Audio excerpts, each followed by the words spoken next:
இன்றைய தினம் இந்த பராசக்தி என்ற திரைப்படம் தமிழகத்திலே ஒரு புதுவிதமான ஆரோக்கியமான ஒரு கருத்தினை இளைஞர்கள் மத்தியிலே விதைப்பதற்காக திரையிடப்பட்டு இருக்கிறது என்பதை நான் நினைக்கின்றேன்.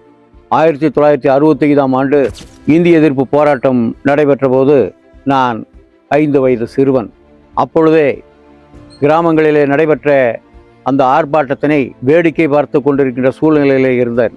ஆனால் அதற்கு பிற்பாடு நாம் அந்த களத்திலே அரசியலிலே இறங்கிய பிறகு இந்தி திணிப்பு, இந்தி வேண்டாம் என்று சொல்லவில்லை, இந்தியைத்தான் திணிக்க வேண்டாம் என்று தான் கூறுகிறோம் என்று கூறி அந்த இந்தி திணிப்பு போராட்டங்களிலே கலந்து கொண்டிருக்கின்றோம்.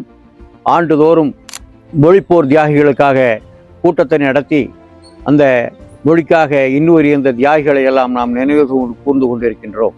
இந்தி எப்பக்கம் வந்தாயினும் அதை தடுத்தாக வேண்டும் என்ற கலைஞருடைய அடிப்படை எண்ணத்தை மேற்கொண்டு அந்த காலத்தில் இளைஞர்களாக இருந்த நாங்கள் எல்லாம் செயல்பட்டு கொண்டிருந்தோம்.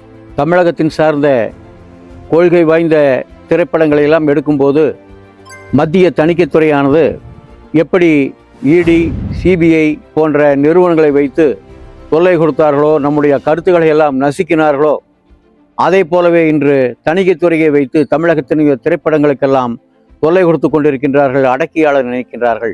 எந்த அமைப்பை வைத்து ஒன்றிய அரசு தடுத்தாலும் அந்த பயம் அவர்களுடைய மனதிலே இருக்கும் வரை அவ்வளவு காலத்திற்கும் ஆட்சியில் யார் இருந்தாலும் இல்லாவிட்டாலும் அண்ணாதுரை தான் இந்த நாட்டை ஆழ்வதாக கூறும்.